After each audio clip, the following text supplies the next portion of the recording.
locked in. So we really don't even know what that team is made of. Yeah, he really doesn't know what the team is made of. Like he'll, to a man, tell you he doesn't know how to situate his field and situate his team yet. They went in today against a red hot Orioles team, and AB Saka's team we're going to talk about, but the storyline has to be the red hot Maxi Deed. Yeah, I mean, he threw a shutout. He pitched 2 shutouts against the Indians.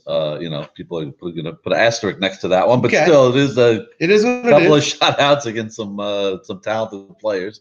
So now he comes in, with a team that's 4-1. Granted, the book on AB Saka's team that they haven't played anybody a full squad. Always but, short. They just play who's ever on the schedule. It's right. It's not their fault. No. Exactly. They're showing up and they're doing their best. Now, this is their first test. This is the first time. Granted, they're going against an Hot Oriole team. Albert Zolta wasn't there. He had surgery for his eyes. I think he's doing well. And he hasn't really hit his stride yet anyway. And Nathan Kushner was sick and showed up. And it was big that he showed because he played right field and Louis Franco played left. Well, who would have been the third outfielder? Would have been Kushner. Zolta usually. No, I'm saying if they were both, if Kushner right, come, maybe David Rishti would have to go out there. Would have been the backup plan. But the truth is, they didn't miss a step defensively, and happens to be Nathan Kushner. Just to chime in, it was a 1-0 game, which even gives more credit to Maxi Deed's shutout performance. It wasn't like he was pitching with no pressure up 8-0, 1-0 game, and the RBI was delivered by none other than Nathan Kushner. Yeah, and I guess there is a silver lining. AB Saka actually held Chalou in check. 3 for 6. 3 for 6. One of the hits were a triple. Yeah, and I think he was the run. He was the run, the lone run that came home. I mean, you're doing good things when you get excited. 3 for 6. You're holding. That's right. Unbelievable. Everybody else signs up for a 3 for 6. Good for Chalou, but AB Saka, of course. It's funny. We're giving credit to Maxi Deed holding the team to 1 run, and this is a fierce lineup in the Orioles. A very powerful lineup. Yeah. Now, you did mention that the wind, it was a windy day and the wind was blowing in. We have plenty of those this year. We've had them going out. It is what it is. You pitch with it. 1-0 game. Now, AB Saka's team still has to find themselves. Like you said, they haven't played a lot. They're really 5 this season, so there's still, I guess they can still move guys around. Still, like Robert Tobias, a.k.a. Joey, was playing third. He looked good there for a while, and then I heard he looked a little iffy at third this past week, and he might be moved again. Charles Harari maybe get another chance at third. He's still trying to situate his team. But again, credit to Maxi D, because one thing AB's team has is a load of veterans that could all hit from 1 to 10. Right. Whether it's Jamie Duack, Nathan Towell, Bub Jamal, who's been there. Tremendous. Yeah, he's been their best player this year. Morris Shama, Jaime Shama, this kid Robert Tobias. From what I hear from all the teams that played AB Saka's team, this kid has a real stick. Yeah. Whether they can't find his spot in the field yet, he's a ridiculous athlete. I'm sure he'll find himself, but he's a heck of a hitter. So, again, big credit to the Oriole organization, because game 1 was 1-0, and game 2 was another low-scoring affair. Low-scoring game. Right? It was 3-1. 3-1. So, again, AB Saka pitched great, and that's what he usually does. And Maxi Deed, he's making a case. He's mustering some votes for MVP. Yeah, and by the way, I heard AB Saka told me that Maxi Deed was swinging the bat really nicely. Oh, yeah. Yeah, he was hitting the ball hard. I don't know what he had to show for it, but he said, he was hitting the ball hard all day. So, I mean, he's 3 shutouts on a season is putting himself in the category of Cy Young situation. Definitely. We'll talk about maybe soon, but maybe he's got somebody to compete with right now. So right now the Orioles sitting extremely pretty at 8-2. Most likely clinched a bye. Looks like it. I didn't unless they completely fall apart. But even then, I don't know if they might have a couple of tiebreakers, and which is good for the league, I think, if they run away with it. Yeah, at this point, everybody else wants them just to keep winning. Yeah, and really, AB Saka is. I mean, even though he's 4-3, it's he's right in the middle of the mix, and he doesn't know his team yet. And then he's going to have a lot of makeups to do in the last 2 weeks. So there's 3 games that have to be made up, and that's going to have a lot to do with his record, of course. 3, he's not in a bad spot. He's above 500, but he's in like no man's land almost. I think his team doesn't even know where they're holding. Yeah. Well, 2 well-played games. You love seeing these low-scoring games, whether it's wind or not. And I heard very well-fielded games.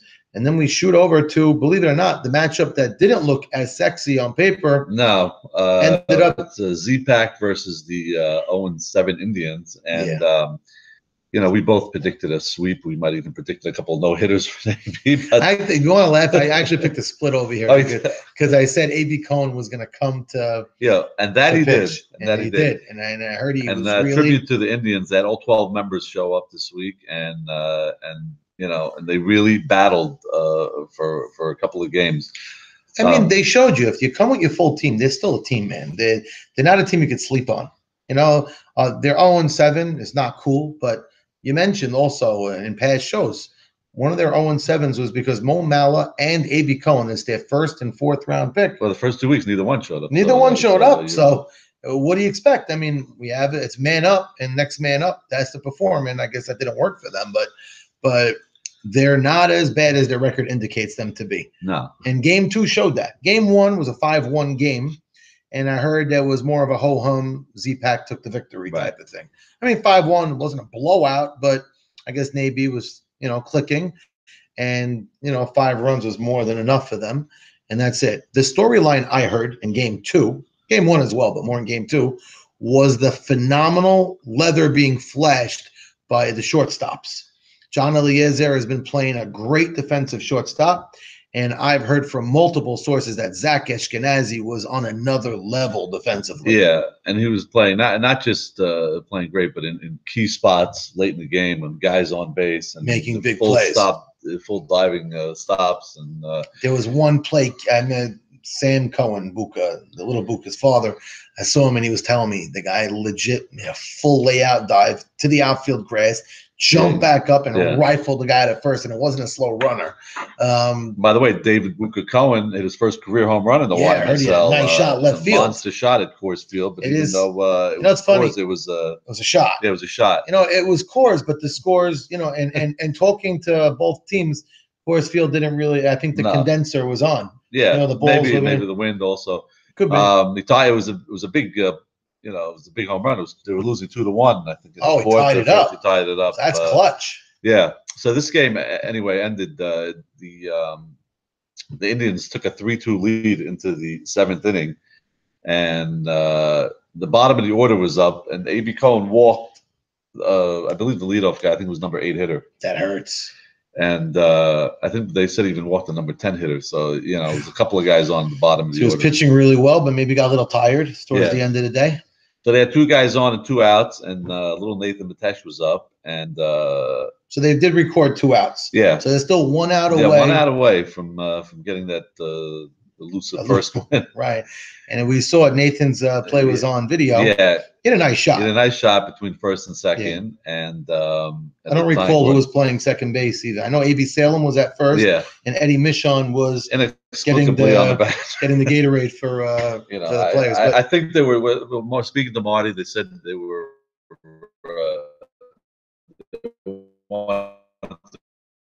make sure Eddie's like refreshed for the playoffs. So, okay.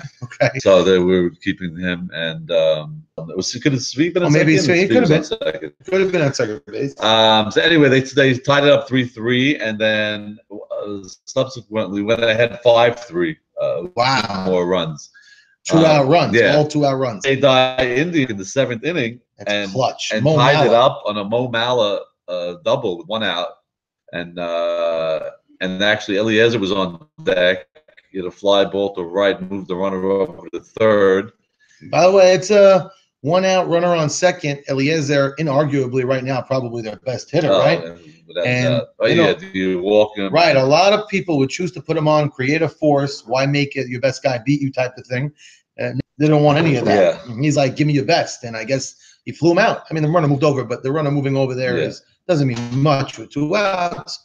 Infield hit, but he got him out, and then who made last? I think Svi was on deck and he walked, so it was first and third, and Abraham Haber was up, and he grounded out the. In all honesty, it looked like it could have been a foul ball. Really, and they got him out of first. And, so controversial call. Yeah, and so they They went into extra innings. Wow! So we have and that's where actually Zach made some incredible plays. There was a couple of situations where guys were on, and Zach made some plays in the hole, and nailed the runner, forced it. There was actually Eddie Michon. I have to save your pinch runners. Eddie Michon was on first, and they shot between third and short, and Zach made a diving play and got the force out at second. With 10 feet to spare.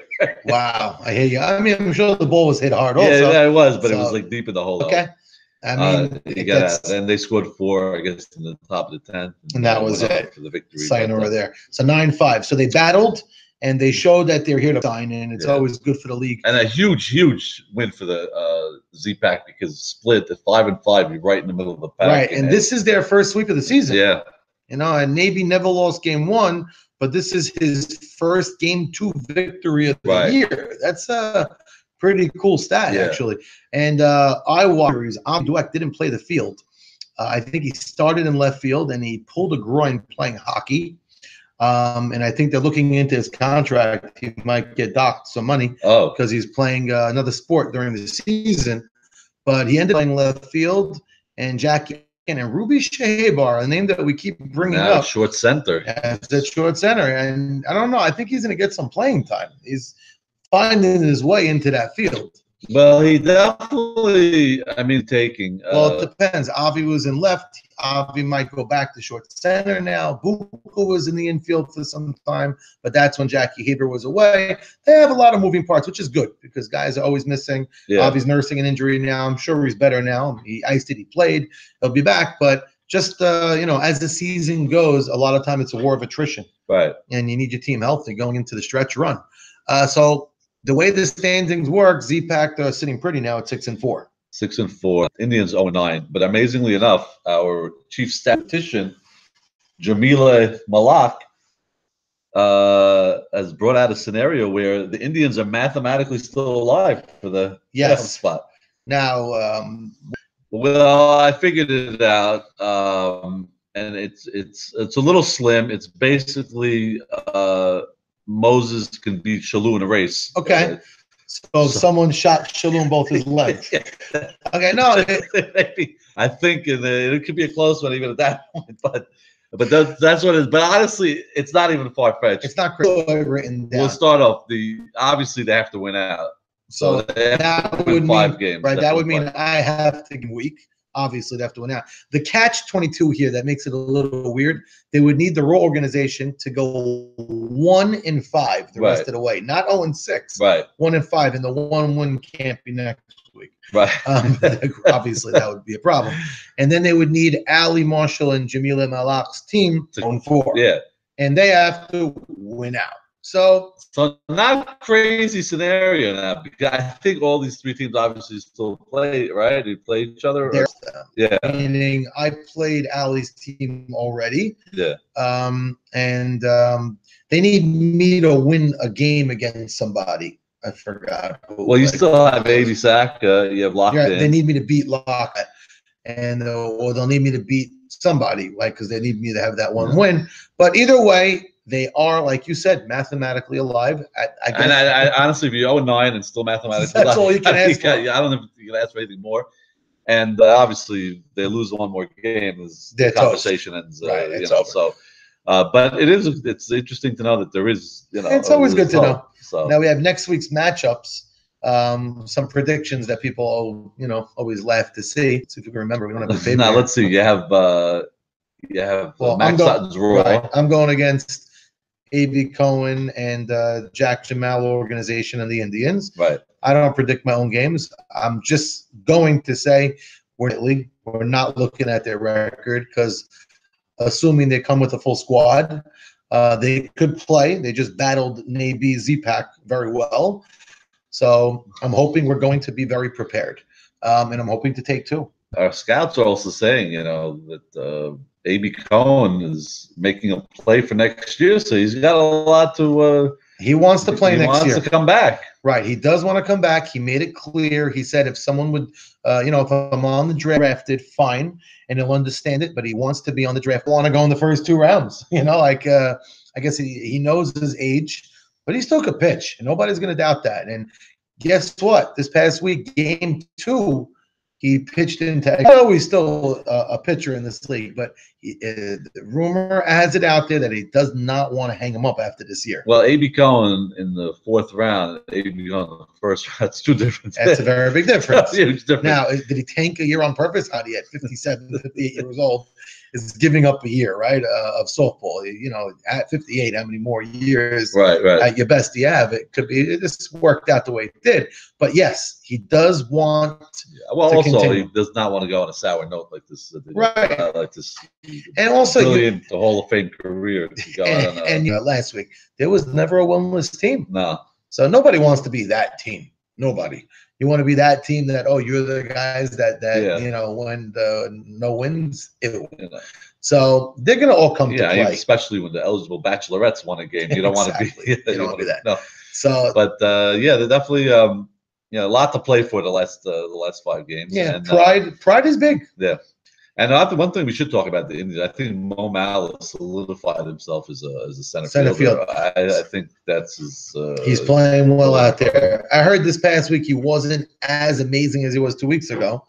Real center fielder. He could definitely hold it down. Great athlete. Yeah, he's a phenomenal athlete and a really good hitter. Getting big hits against Navy in big spots. It's no joke.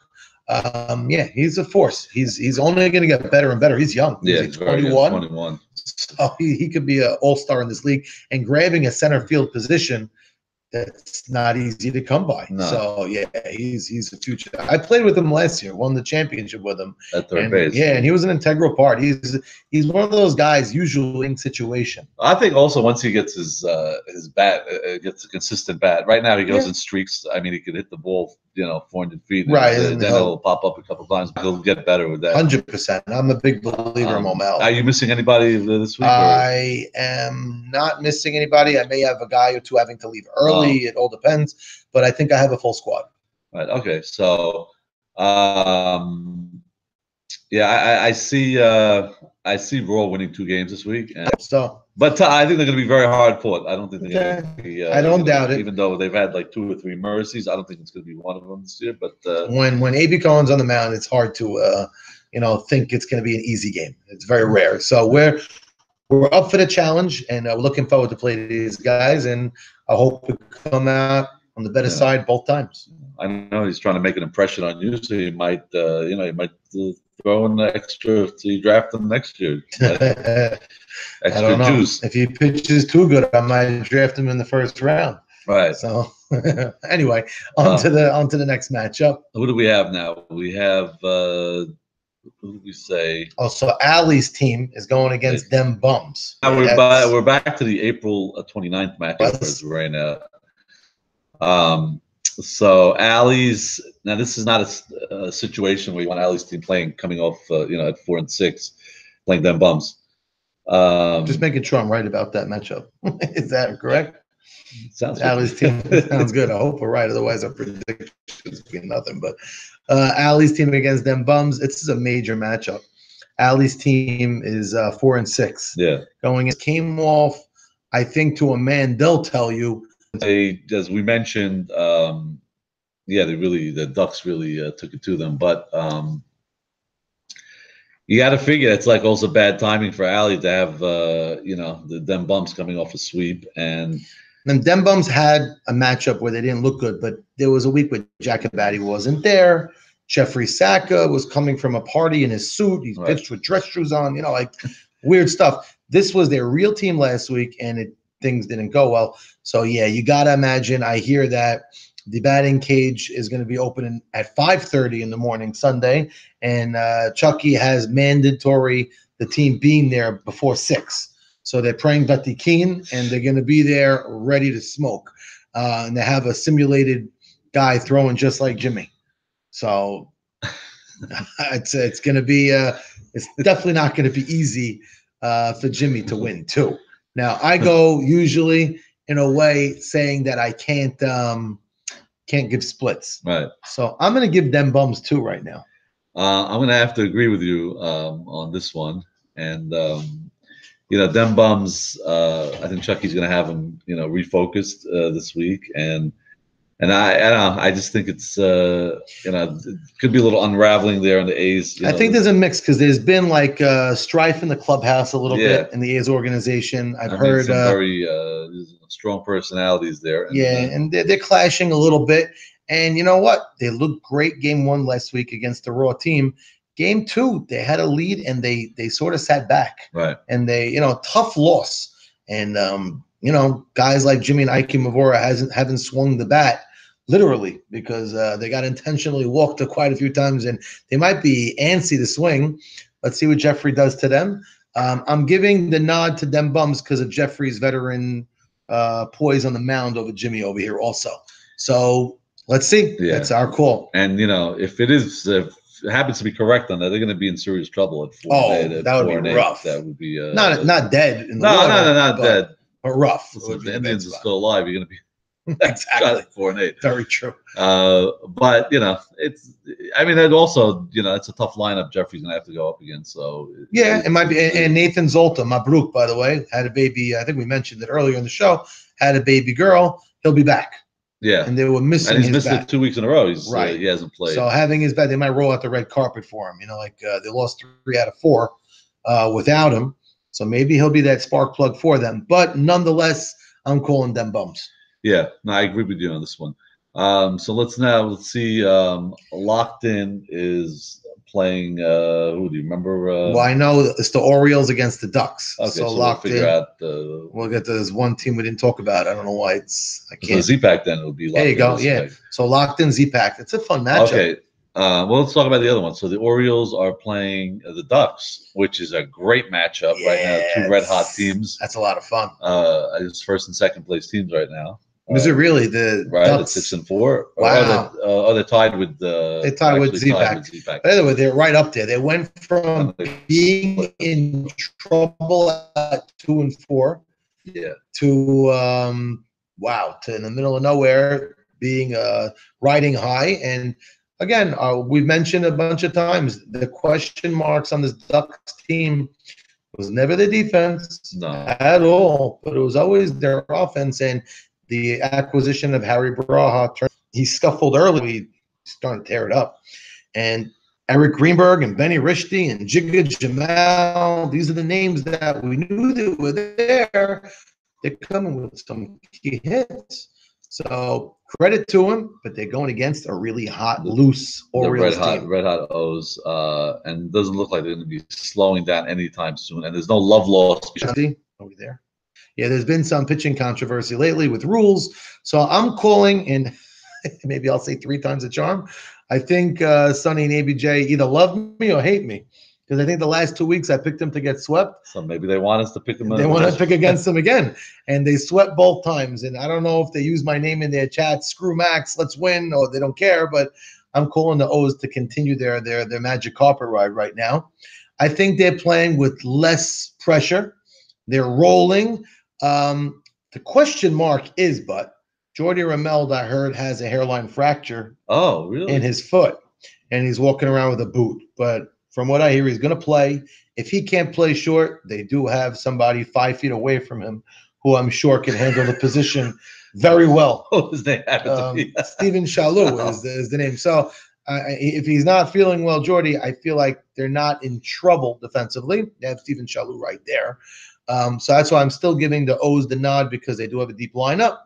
And Albert Zolta will be back. Yes, they should have full squad this week. Yeah, and I'm thinking this Ducks team, they're very strong personality-wise, and I don't think they're going to get wavered by all this craziness and rules with the pitchers, but it could get into Leo's head a little bit. Yeah, no, definitely could if they're going to start. Depends on the umpires, and if he's doing an emphatic something that's an issue, it may be brought up. It may not be brought up. Let's see. So I'm calling 2 good games. I'm not calling any blowouts here. Right. I'm calling the A's to win 2. I'm picking the A's. The O's. I'm picking the split because they've showed me a lot. The Ducks this year. They have, especially with some game 2 rebounds. Especially against Navy. They're good. Dominated in game 1, and they showed a lot of grit. These guys. I don't like picking splits, so I have to go one way. Yeah, so I definitely see a split in this one, and 2 very well played games. I feel close. 2 great defensive teams this year, so that's cool.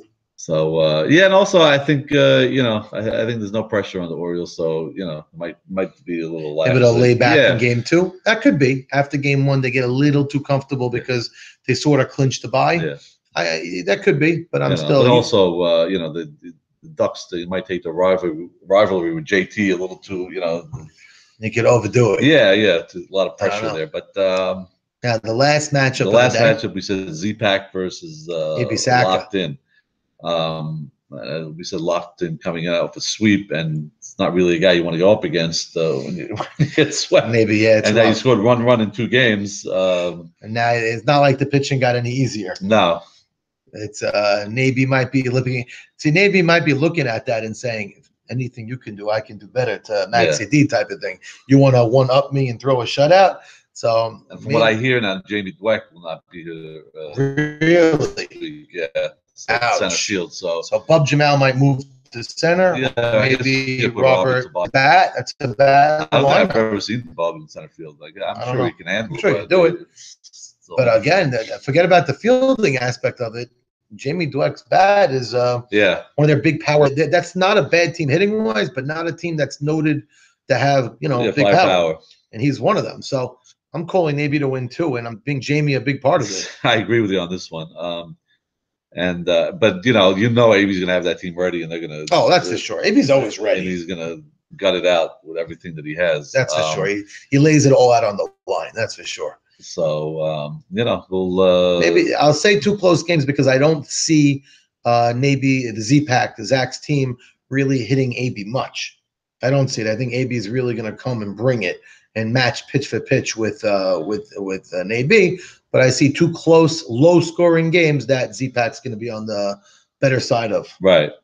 Sorry, Abe. Listen, man, it's 4-3, but actually, I don't think anybody feels sorry for AB Saka because they've been killing him by the schedule so far at the beginning of the year. Right. So if he's missing somebody, you were on the better end of that at the beginning. So okay. Again, do it with schedule. You play who's in front of you, and you got to play with what you got. That's the way the cookie crumbles. Yeah. So that's our matchups. We're always wrong, but take it to the bank, and let's see what happens. Looking forward, should be a lot of fun. We should see everybody out there, and hopefully another exciting week, a little warmer, but and again, Morid Hatal. All right. Have a great day.